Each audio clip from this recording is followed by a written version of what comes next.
Bonjour les Capricornes, bienvenue à vous, merci d'être là, je suis ravie de vous accueillir pour votre tirage des énergies de la première quinzaine du mois de mai 2024, donc du 1er au 15 mai. Alors c'est toujours pareil, on est sur YouTube, c'est une guidance générale plutôt intuitive, donc ça ne peut pas résonner avec chacun d'entre vous. Prenez uniquement les messages s'ils vous parlent, si ça résonne avec vous, avec votre situation, sinon laissez passer.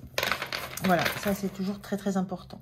Alors je commence comme d'habitude par un premier message de l'oracle du Pays des Merveilles pour l'énergie qui vous accompagne sur la quinzaine. Je continue avec le tarot des fées pour la situation, comment vous vous sentez, le point de soutien, le point de vigilance et l'énergie que vous avez en fin de la quinzaine. Et je termine avec un message, un conseil du petit oracle de l'intuition.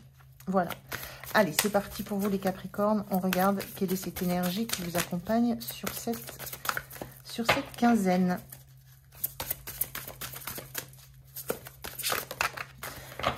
La voilà. On a cette carte numéro 11 qui dit « Changer en une nuit ». Vous avez rapidement changé. Bon, ça parle de changement, ça parle peut-être de prise de conscience. Changer en une nuit, il y a une notion de shift, il y a une notion de transformation. Il y a une vision, peut-être une vision de la vie qui est différente pour vous, peut-être une vision d'une situation, la vision d'une relation qui se modifie radicalement et très très rapidement. Voilà. Et il y a cette notion que c'est irréversible. C'est voilà, la façon dont vous voyez les choses la veille n'est plus celle dont vous les voyez maintenant. Et le regard a changé. Peut-être la situation a peut-être aussi changé, mais c'est surtout votre regard qui change sur les faits, sur l'environnement, sur des personnes, sur un travail, sur quoi que ce soit dans votre vie. Il y a un regard complètement nouveau que vous posez sur une situation.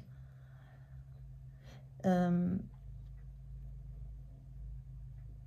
j'ai la sensation là que vous ne savez pas vraiment d'où ça vient.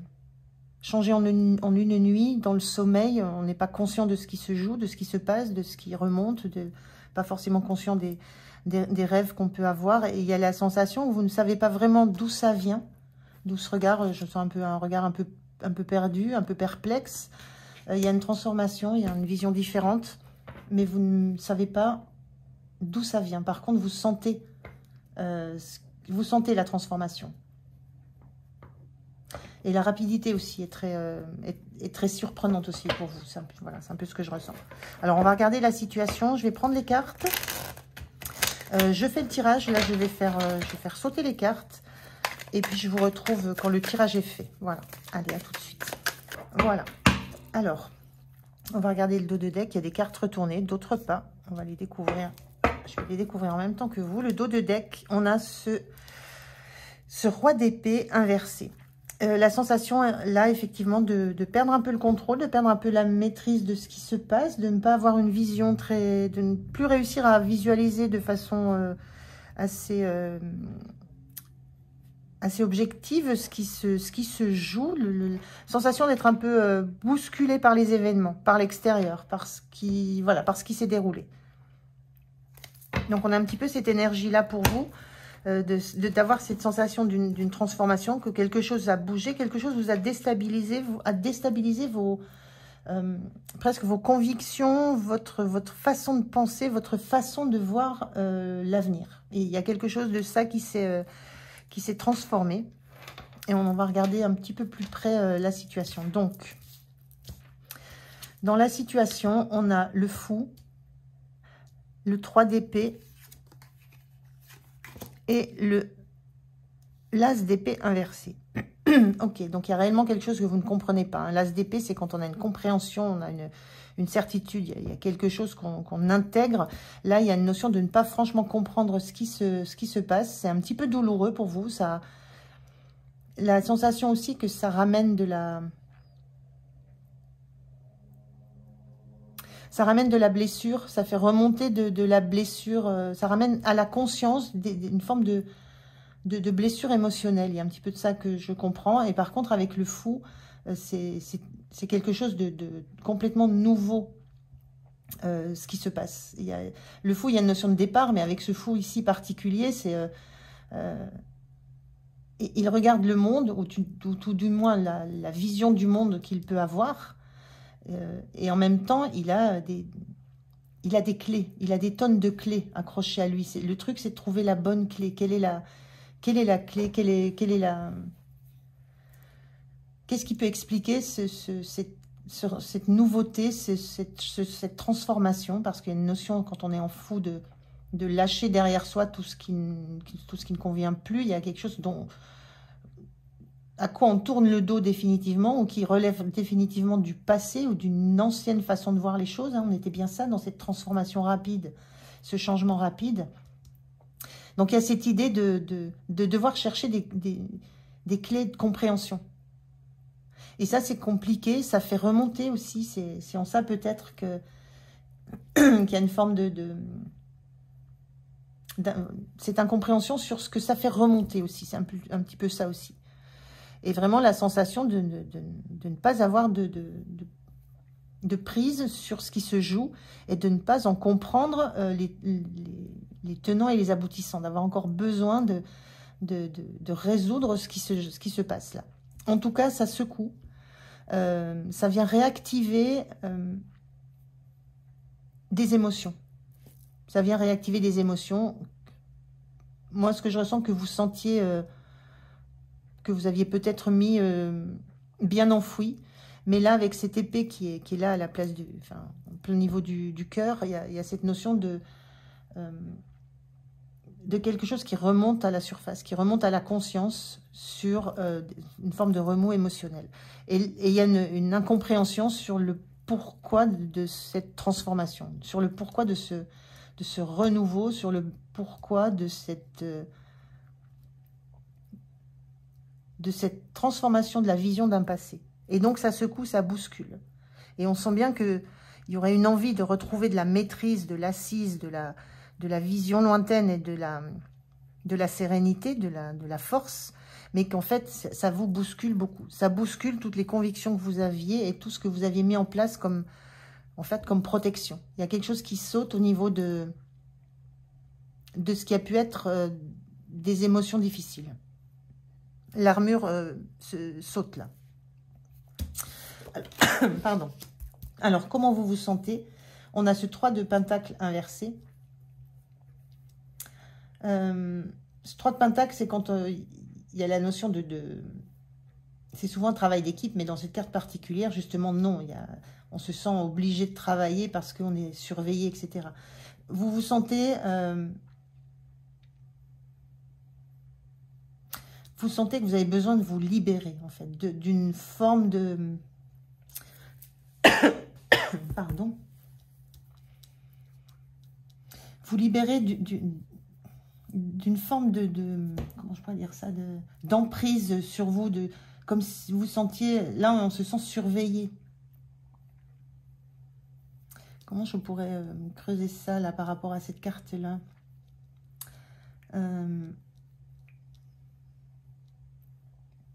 Il y a une notion de travail à finir absolument.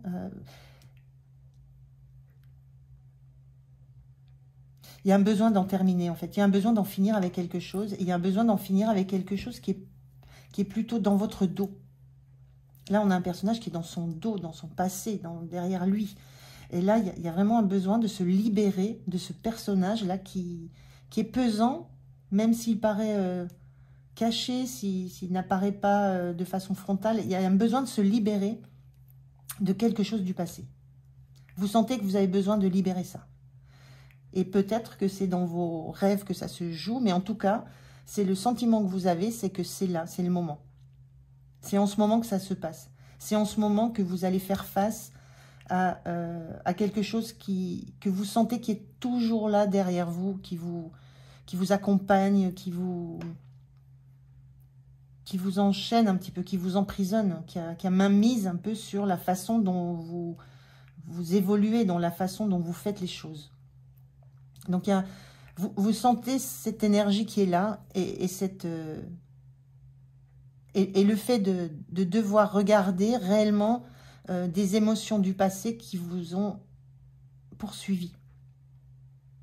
Et vous sentez que c'est en ce moment, Alors, sur cette quinzaine, sur le coup d'un changement très rapide, vous sentez que c'est fait, que vous avez enfin, que vous regardez réellement de façon consciente, des émotions qui ont été difficiles pour vous. Et que ça vous libère. Donc, vous ne comprenez pas franchement pourquoi ça arrive là, maintenant, et de quelle façon ça arrive, mais en tout cas, vous sentez que ça a un effet, que ce personnage va disparaître, en fait. Ce qui symbolise ce qui vous suit, ce qui vous hante un peu de votre passé, ça disparaît. Parce que c'est remonté à la surface, ça a été conscientisé d'une façon ou d'une autre, et ça disparaît. Donc c'est très beau hein, comme énergie, hein, c'est vraiment, vous êtes dans un renouveau, dans un nouveau départ. Il y a, voilà, il y a quelque chose que vous coupez avec le passé. Donc ça déstabilise, mais en même temps, c'est pour aller vers de l'abondance. Hein, quand on est dans un travail, voilà, c'est pour vous permettre de vous sentir à nouveau en confiance dans ce que vous faites. Le point de soutien, c'est ce 10 de bâton. C'est que ben, vous prenez ça à bras-le-corps. Quel que soit le poids que ça représente pour vous, quelle que soit la charge, quelle que soit la lourdeur de la tâche, quelle que soit la lourdeur de ce que vous avez, ce que vous avez sur vous. Hein, on voit bien là que vous trimballez quelque chose qui est beaucoup trop lourd pour vous. Donc le point de soutien, c'est que c'est la fin du cycle et là, vous allez vous en libérer de ça. Un 10, on termine un cycle.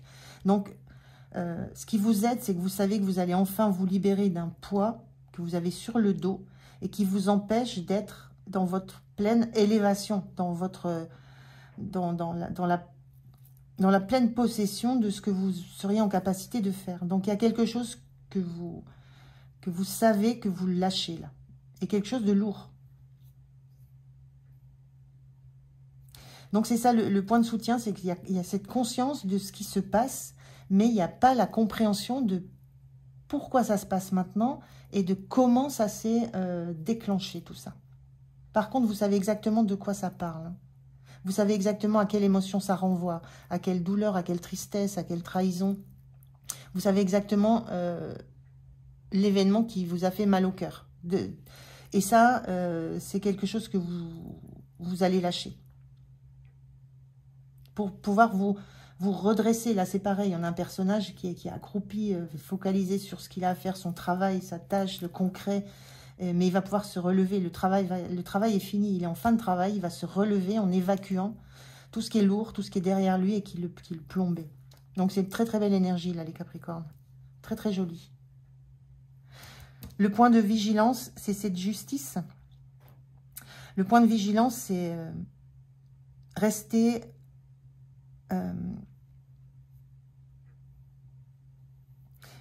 elle est particulièrement belle, cette justice. Il n'y a pas de regard posé sur l'extérieur, il n'y a qu'un regard qui est intérieur. C'est cette notion de troisième œil et cette notion de tenir de la légèreté entre ses mains.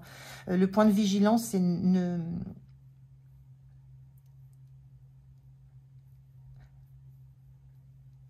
rester dans la légèreté, en fait. Rester dans une forme d'équilibre et de légèreté. J'ai l'impression que ça se passe très facilement, en fait, ce qui se joue là.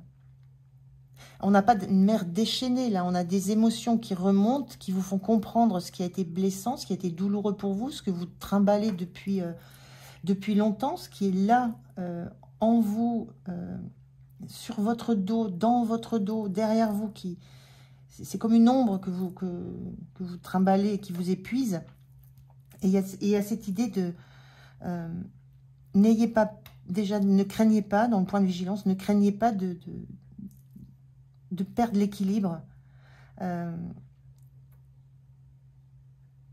Soyez conscient de la légèreté que ça va vous amener. Ça peut vous paraître difficile, mais en même temps, je ne ressens pas tant que ça. Ça vous paraît surtout déstabilisant, ça remet en cause votre, un peu la carapace que vous étiez forgée, ça la fissure, ça la fait se rendre perméable à l'environnement, perméable à l'autre, perméable à ce qui se passe autour de vous. Mais en même temps, il y a une notion de feuilles qui partent. Il y a quelque chose qui est évacué là. Il y a vraiment quelque chose qui est évacué. Et vous allez gagner en légèreté. Vous n'aurez plus en vous, puisqu'on a un personnage centré sur lui, sur son intérieur, vous n'aurez plus en vous qu'à gérer de la légèreté. Parce que vous allez vous soulager d'une charge lourde, mais dont vous n'aviez pas forcément conscience de la lourdeur qu'elle avait pour vous.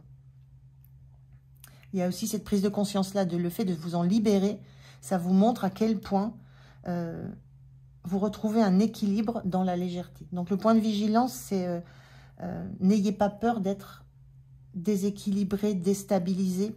C'est ça qui va vous faire retrouver une légèreté intérieure, un équilibre intérieur.